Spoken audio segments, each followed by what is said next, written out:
All of this is proof that you once lived. Your soul, your memories, the years you've journeyed through, and the path they revealed, leading you back home. So, continue onward. Do not stop moving forward, and do not let her sacrifice and the support of all who have stood by you be in vain. Over here, friend! Take my hand! Let's go home.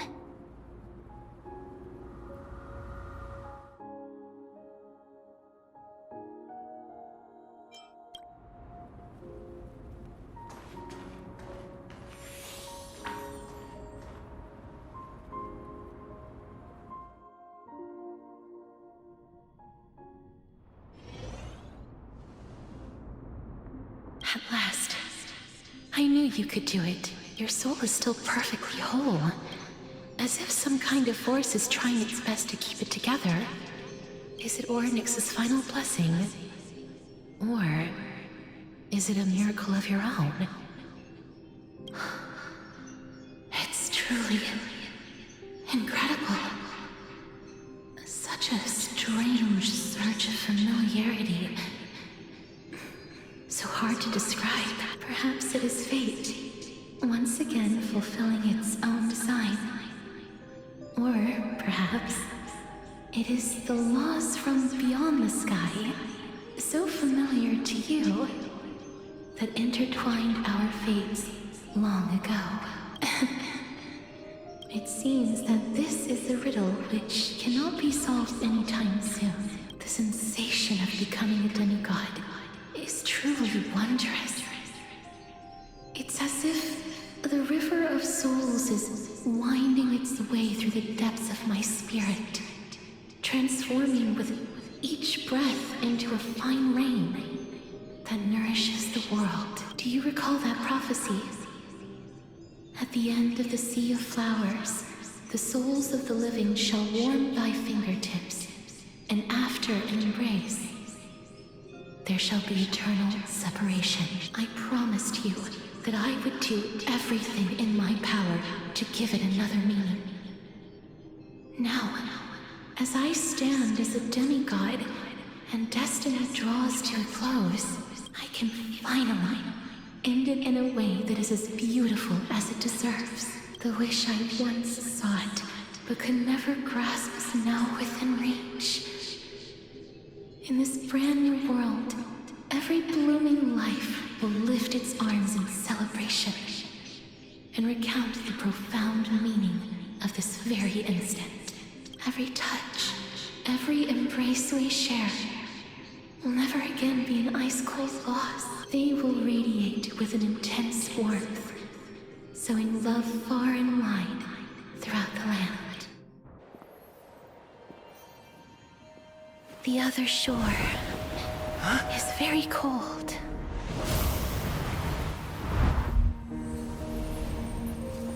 May I borrow your warmth one last time?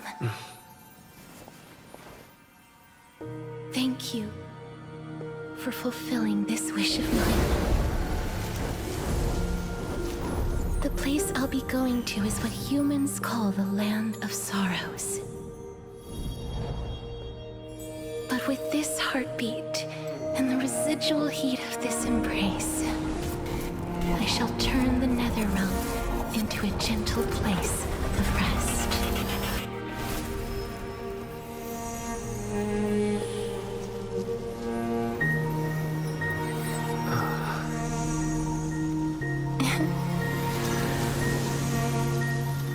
This embrace may be brief, but it's the proof that I once lived. Farewell, then. May we reunite in the new world.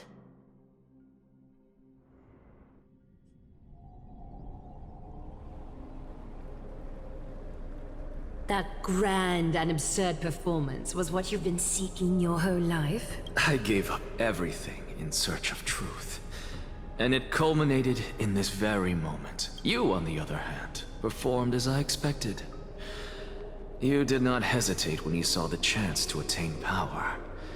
It's as if you...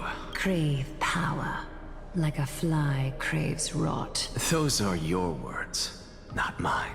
But what you said at the end, did you already know what I had planned for Thynan? I may have lost an eye, but my vision is clearer than anyone else. You've nearly exhausted your humanity. You're no different from my current state as a walking corpse. That's true.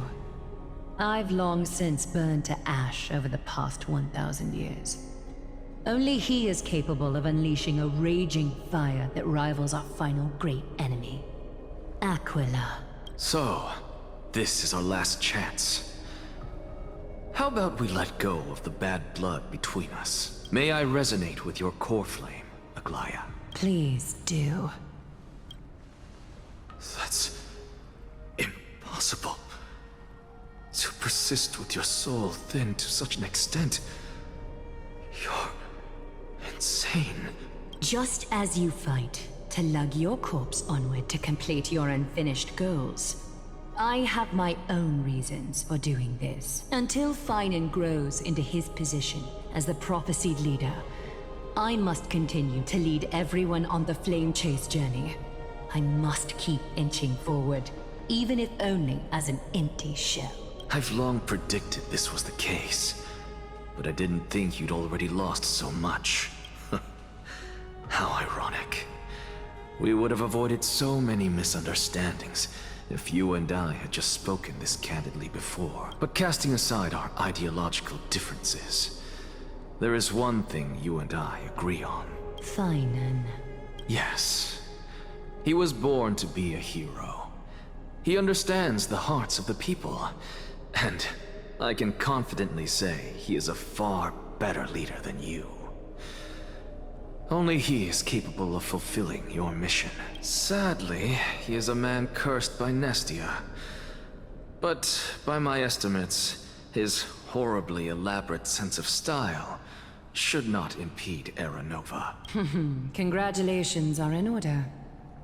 We found common ground at the very end of our destined paths. When you put it that way, it makes me want to take back what I said. Aglaya, we're back. Come welcome our great hero reborn from the ashes. I hope he didn't hear your earlier assessment. It wouldn't be the first time I criticized him. A man should be aware of his own shortcomings.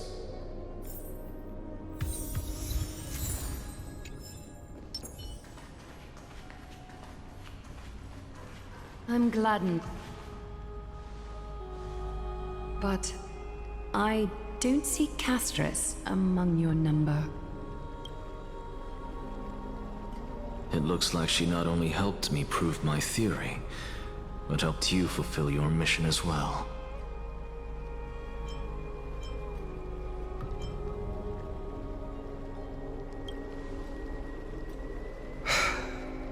I agree.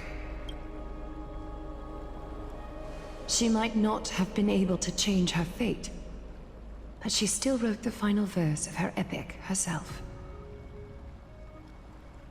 Dreamin, please recite the prophecy for us. Trailblazer, please surrender that scalding core flame for us as well.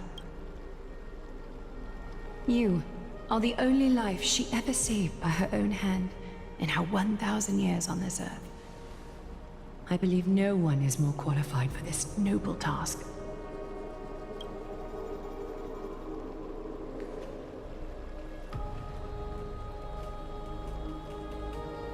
O gods who have returned, and gods who are still watching, today we bring you a soul laid bare. The Hand of Shadow, Thanatos, remembered their name from the past. From daylight they came, and to their fragrant dwelling they return, to walk now among your ranks. And there was one who joined hands with the Titan, a traveler risen from the dead and reborn among mortal kind. He is the everlasting night, and shall now proclaim in his good name, O Majesty of the 12 Titans, pillars of the world, we seek your divinity to mend the rifts of the world. Fill our bodies with blood of gold, till we wither in willing service to the prophecy. Step forward, trailblazer from beyond the sky, and together with us, surrender the core flame and carve their star into the sky.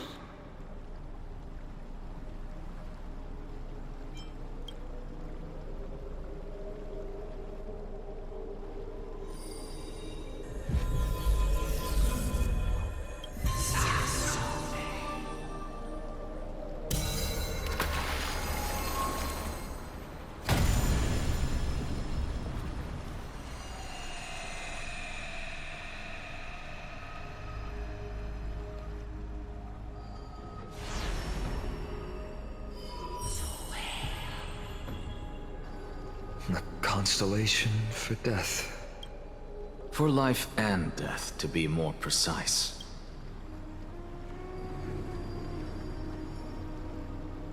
Look! It's...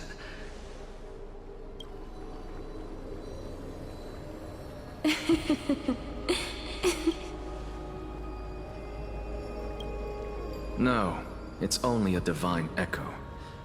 I think she's here for the trial.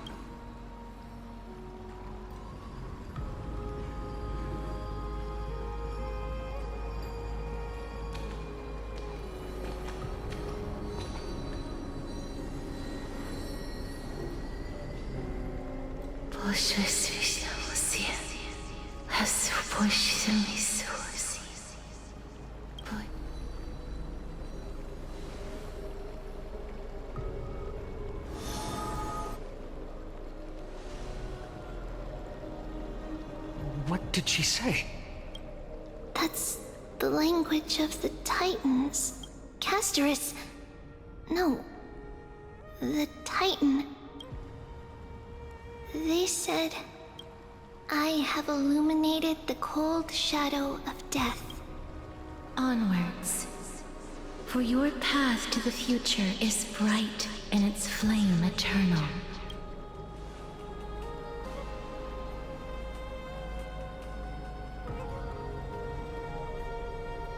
Do not forget. She made quite a scene. I suppose it's my turn now. I won't stop you. Professor, you... What's with that look? You were present, so let's get this execution over with. We wouldn't want to bring shame to Akuma's divine laws or keep me from creating a new world. You never change, do you, Professor? I don't understand. If your theory is correct, you'll lose all memories of your past life once you become a Titan. So what's the point of becoming a god? Of course there's a point. Even if I forget who I am, I'll still have my brilliant mind. It goes without saying, I'll find a way to retrieve memories of my past life. Besides, I still have you, don't I? I still don't really understand what you said during the assembly. Even if it were true, things reforged from memory could never be the same as the original anyway. Then allow me to tell you right now that you're wrong. What exactly are we? My answer is that the Chrysos heirs are the future Titans and vice versa. Of course, this answer only applies to us. So, what are we when it comes to regular mortals? The very essence of the world, our souls, are tiny invisible seeds that hold records of each person's memories of the world. And we are the buds that sprout from these seeds to grow into great trees. Is that what new sporism means? Correct. Once our physical bodies are born, we become new extensions of the world. From there, we plant our seeds into someone's memories, and then scatter them into the hearts of countless people in the future. Just as seeds are affected by their environment, so too will our appearances differ across memories. But the partial memories we carry will always be the same. because that is just how the world... To destroy our very existence, one must destroy the world itself.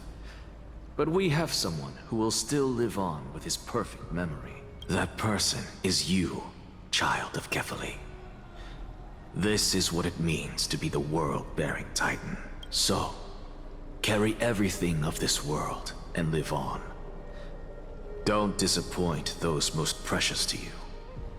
Don't disappoint Lady Goldweaver, and especially, don't bring dishonor to my theory. Anaxa, I swear to you, I'll lead everyone to our reunion in the new world. Good. That is all I have to say. Farewell, everyone. May we meet again in the next life. Farewell, great performer. May Circes safeguard your thoughts. Are you satisfied, Honorable Titan? Very. I hereby swear I have borne witness. Anaxagoras of the New Sporists and the Grove of Epiphany has successfully overcome the trial of reason. Thus, I shall confer upon you these words. You shall transcend the peaks of purity and return to corruption and hardship. Oh, so that's a god's prophecy. It sounds like you just rephrased my past, present, and future. Oh, Circes. Is that all you've got? Well, you've already transcended the peaks of purity, and you were never the type to give me any leeway.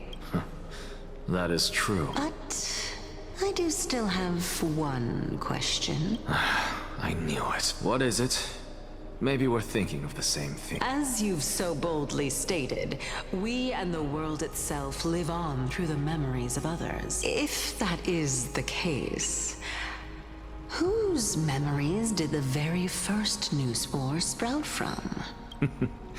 How should I know?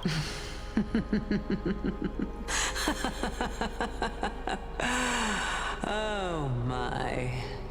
But since we are both equally curious, we should allow the children of humanity who come after us to investigate in our stead.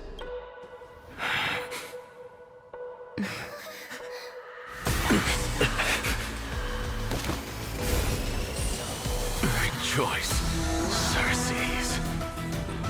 I sow the seeds of suspicion in the new world with your soul! And now, the objective is complete. That is all.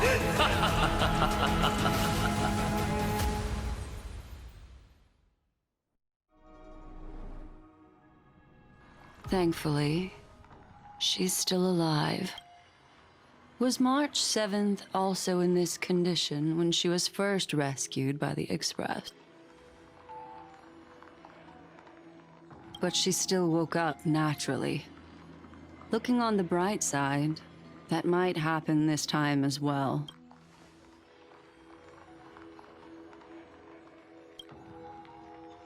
I do not have conclusive evidence, but judging by her current condition, perhaps March 7th's memories have been hijacked. Think about it, Miss Himiko. What will happen when someone loses their ability to remember?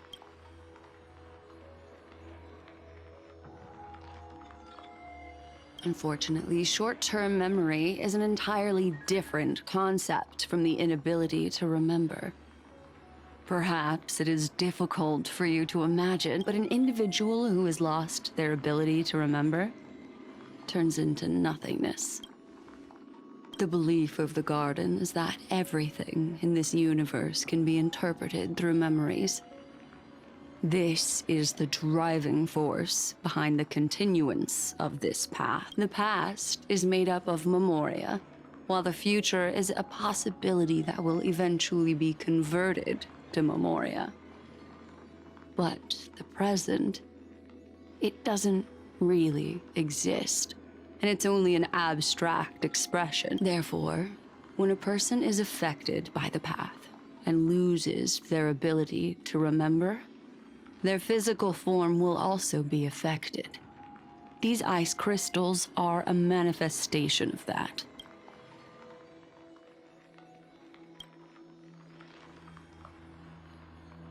Is Miss Himiko suspicious? In other words, now is the time for me to prove my innocence. That's not a problem, of course. The true reason behind my intentions is that Amphorius holds special significance. For some memo keepers of the garden with extremist views, it is a perfect example. A world that can only be seen through the garden's mirror means that memo keepers have the right to keep the world in their private collection. If those Pathstriders of Remembrance were to uncover the secrets of Amphorius first, they might unleash their wild ambitions and remodel more worlds into a similar form. I chose to remain quiet before, because I did not want to involve you in the garden's internal conflict. You can be even bolder with your guesses. The people that I am talking about, they aren't just individuals. They are an organization that has already attached itself to the pinky finger of Fu Li. I cannot be certain, but at the very least, they are capable of doing so. I am deeply sorry about what has happened to March 7th, but the deal that I propose still remains a fair one. Amphorius is still an excellent destination, and investigating further might allow us to uncover the truth behind the accident. Miss Himiko, the wisest choice right now is for us to continue cooperating. Let me take back a part of what I said just now, Miss Himiko. Although we indeed struck a deal, it seems like I have involved you in some unforeseen danger. Please accept my deepest apologies. It's Fu Li. Their gaze has just swept across Amphorius.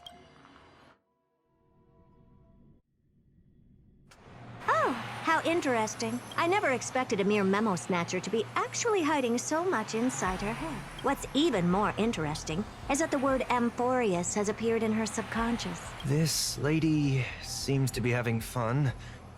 Is she usually like this? It's, hard to explain. What are you two whispering about? Has it not occurred to you that I can hear everything clearly? Please pardon me, Madam Herta. Would you mind sharing with us what you've discovered? The ones who need help are the Astral Express. You will have to put up with my methods, even if they are rather unconventional. Let's get back to the topic. By using the fourth mirror, I rummaged through the brain of this memo snatcher and learned a good deal. Not only does this person know of Amphorius, but there are also many memo keepers who are interested in the place. I searched through her consciousness and found the following terms: the Eternal Land, the Rejected Land, and the private collection of the Garden of Recollection. It seems like Miss Black Swan is indeed hiding some things from us. Since I'm not able to find any useful clues from the outside, why don't I personally visit this mysterious Amphorius? You're planning to head to Amphorius yourself? Yes, but not in the flesh like you all foolishly did. See these Herta mirrors? With them, I can project my data spirit entity to any corner of the cosmos through spatial warps, without even needing to leave my room. But of course, these corners of the cosmos must be within the coverage zone of inter-astral peace communications. After all, this is collaborative technology. I see. You do seem like the more indoor type. Although that star zone is not within the network of the IPC, the Express itself can serve as a signal station. Come, give me the astral chart coordinates, then sit back and enjoy the show.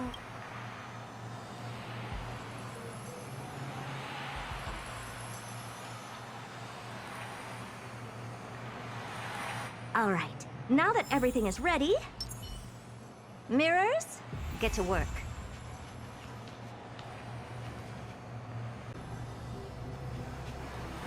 First mirror, input the coordinates. You'll be in charge of the spatial warp. As you command, Madam Herda. The preparations are complete. I wish you a pleasant journey ahead. Second mirror, prepare for the thought refraction. There's still some distance from the Astral Express to the Amphoria's celestial body. You're in charge of sending me over. This time, raise the power to the maximum. Don't be stingy. Oh, okay.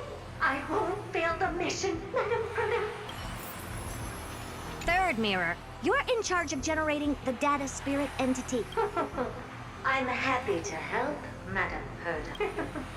What kind of appearance are you planning to use this time? Good question. Let me think. Forget it.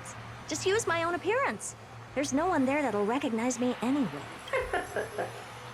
As you wish. Fourth mirror, you'll be in charge of... It seems like I have nothing for you. Just stand by and wait for orders. Ah, standing by again. That's so boring. Next time, can you count down from Warren's death? Preparation of the data spirit entity complete. Thought refraction at max power. Excellent. The first mirror. Let's get going. Have a safe trip, Madam Herta. May your journey yield good results. Coordinates input complete. Preparing to activate spatial warp. Destination, unknown celestial body. Amphorius. Spatial warp countdown. 5, 4, 3, 2, 1. Warp activated. Oh! So that's Amphorius? Its appearance is, well, sure is unique. Second mirror. Prepare for thought refraction. It's time to send me in. All right. Please read the safety protocols carefully. Can't you hurry up? Yes, ma'am. I didn't expect it to be so turbulent. I should have asked the second mirror to use slightly less power. What a magnificent sight. Is this the entrance to Amphorius? Let's see. Perhaps I'll be able to find a way in. What's this? A statue? It's ugly. I don't like it. Oh, I finally found your traces. How esteemed must you be for the great Herda to come out personally? When we return, get ready to become free labor for the simulated universe for the rest of your lives. What's this? How creepy. Oh, it moves? Who are you trying to scare? It's either a projection or a fake. There doesn't seem to be much to take note of. Now then, how am I going to get into Amphoria? My deepest apologies, esteemed lady. I'm afraid that you cannot proceed further. Who's there? Your visit, although not part of my calculations, is a pleasant surprise. It's a pity that the preparations are not yet in place to receive you with the hospitality that someone of your status deserves. Are you not going to answer my question? Who are you? I have many identities, and I'm going to have even more in the future. But if you just need a form of address, you can use my common alias, Lycurgus. Lygus. All right, Lygus. But you can't possibly think that I'm just asking for a name, can you? Regrettably, I do not have the authority to share more information. However, standards are always flexible. While not violating the ultimate agreement, I'm able to disclose this piece of information. As you thought, this is the entrance to Amphorius. Now, please, kindly turn back. Amphorius is not a world that you should be involved with, regardless of what kind of magnificent achievements you have accomplished. This place will not open its doors so easily. You seem to understand me very well. Then you should know that I have no reason to listen to you. Your reaction is completely within my calculations. Despite my long years as a Watcher, it seems like my assessment of human nature still remains accurate. From you, I'm able to sense a beautiful desire for knowledge, but my answer remains unchanged. Madam, it is with the utmost goodwill that I suggest you return to where you came from. Let's assume for a second that I'm not so well-mannered, and that I insist on uncovering the secrets hidden behind you, Mr. Lygus. How do you plan to dispel this notion of mine? Within the scope of the ultimate agreement, there are 178,244 logic chains at my disposal to convince you. After filtering through them, I have determined that I only require 3 to attain the results that I desire. Oh? I'm all ears. First, for reasons that cannot be disclosed, Amphorius is a completely isolated celestial body. Apart from me, no one else will be able to help you enter. That's not a good argument. Second, if your plan is, as you've alluded to previously, to force me into cooperating by showing hostility, do know that, just like you, I have basked in the gaze of the erudition. I stake my honor, and assure you that, in the worst-case scenario, our mutual destruction will be inevitable. Oh? No wonder I couldn't find a back door. When I did a scan of our surroundings, the safety protocols on you are comparable to Screwy's. How interesting. I assume that you still wish to hear the third logic chain? Of course. Why wouldn't I? Third, even if you exhaust all your means and find a way to break through, you will surely give up once you understand the consequences of your actions. After all, throughout your long life, as much as you'd hate to admit, your conscience has played a crucial role. What a brazen robot. You think that you can actually understand me through your paltry calculation? But since you put it that way, why don't you tell me what these consequences will be? It concerns the third path that is entangled with Amphorius. A path that you and your friends still very much lack understanding of. The destruction. So, if you ignore my warnings and persist in your ways, you will break the shackles of a Lord Ravager. And when that happens, their fury will engulf the cosmos.